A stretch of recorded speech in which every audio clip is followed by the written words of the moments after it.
Hello guys, কেমন আছো? আশা করছি সবাই ভালো আছো। আমিও আছি মোটামুটি।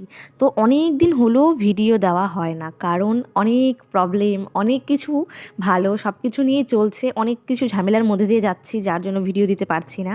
তো আমাদের বাড়িতে ছিল কালী পুজো। তো কালী পুজোটা হয়েছে অনেক দিন আগেই, কিন্তু আমি শেয়ার করতে পারিনি, ওই যে বললাম ব্যস্ততার জন্য। তো এখানে দেখো বড় মা ডালগুলোকে পরিষ্কার করে দিচ্ছে, আর ওইদিকে দেখলে তোমরা যে প্যান্ডেল করা হয়েছে। তো আমার শ্বশুরবাড়িতে বিশাল বড় করে প্রত্যেক বছরই কালী পূজা করা হয়। তো সেই মতনই সব কিছু দেখো রেডি শেডি করা হচ্ছে, আজকেই কালী পুজো। আর কালী পুজোতে আমি উপোস থাকছি না। আমার শাশুড়ি, শ্বশুর, আরও কাকিমারা আছে, সে কাকিমারা সবাই পুজো করছে, কিন্তু আমি করছি না। কিন্তু কেন, সেই প্রশ্নের আমি উত্তর আস্তে আস্তে তোমাদের সবটা দেবো। তো এখন সব মানে যারা আত্মীয় স্বজন তারাও চলে আসছে, এই যে আমার মা চলে এসছে এখানটাতে। মা এখানে পুজোর যে জিনিসপত্রগুলো, ফুল টুল সব মানে ঠিকঠাক করে রাখছে, পান টান মানে যা যা লাগবে পূজার জন্য সেই সবগুলো ঠিক করে রাখছে। আর এইদিকে আমার ভাই একটু মানে সবার সাথে ইয়ার্কি করার জন্য সবজিগুলো দেখো কাটছে। তো এখানে আমি বানাচ্ছিলাম ফুলের মালা। আমি উপোস ছিলাম না, কিন্তু পুজোর সব কাজ মানে আমি হেল্প করেছি সব কাজেই। আর খিচুড়ি রান্না হবে, যার জন্য অনেক সবজি টবজি কাটা হচ্ছে। আর বরবাবু তো বাড়িতে নেই, তোমরা সবাই জানো। বরবাবু আমাদের বাড়িতে পুজো যখন ছিল তখন ছিল না বাড়িতে। তো বড়বাবু ভিডিও কল করেছিল, আর তাই বড়বাবুকে সব কিছু ভিডিও কল করে দেখাচ্ছিলাম আর কি করার আছে। তো ইচ্ছা আছে, দেখি পরের বার পুজোতে যদি বড়বাবু আসতে পারে বাড়িতে। এবছর তো হলো না, কারণ দুর্গাপূজাতে আমাদের বাড়িতে ছিল, কালী পূজাতে মানে দুর্গাপূজাতে এসেছিলো বাড়িতে, কালী পূজাতে ছিল না। তারপরে বাড়িতে যে কালী পুজো হয় সেটাতে তো এর জন্যই আসতে পারিনি, ছুটি ছিল না। আর এখানে দেখো ভোগের জন্য সব কিছু রেডি, ব্রাহ্মণ আসলেই ভোগ রান্না হবে। যদিও ব্রাহ্মণ অলরেডি চলেও এসেছে, দুপুরবেলায় চলে এসেছিলো। আর এখানে দেখো সব সবজি টবজি কাটা হয়ে গেছে, এখন শুধু রান্না বসানোর পালা। আমাদের রান্না ধরো ওই 3টার দিকেই বসানো হয়েছিল, অনেক অনেক খিচুড়ি করা হয়েছিল।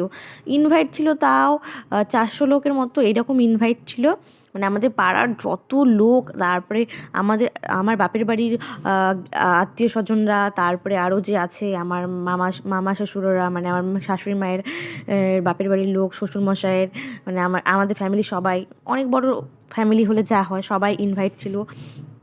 তো ওখানে বাঁধাকপি টাধাকপি সব কাটা হয়ে গেছিলো, আর এখানে এখন কাটা হচ্ছে, ওই দেখো বেগুন টেগুন এগুলো করে নেওয়া হচ্ছে। এই যে সব রেডি, এখন শুধু রান্না করার পালা। তো এখানে দেখো একদম সব কিছু নিয়ে আমাদের রান্নাঘরের বারান্দাতে বসে পড়েছে রান্না বান্না করার জন্য। দেখতেই পাচ্ছ কত বড় বড় কড়াই নিয়ে বসে পড়েছে। এই রকম চার চার কড়াই বুঝি খিচুড়ি রান্না করা হয়েছে, তাহলে বুঝতে পারছো কত বড় পুজো।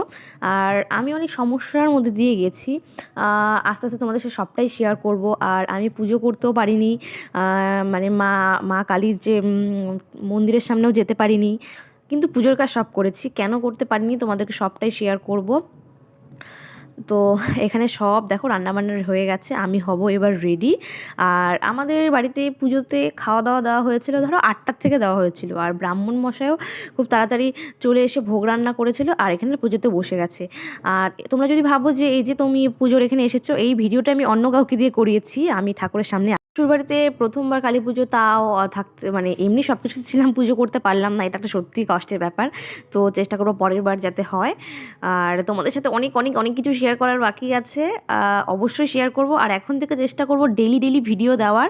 আমার না শরীরটাও ভালো ছিল না, এক্সামও ছিল, মানে অনেক রকমের মানে ব্যাপার ছিল, যার জন্য ভিডিও করতে পারিনি।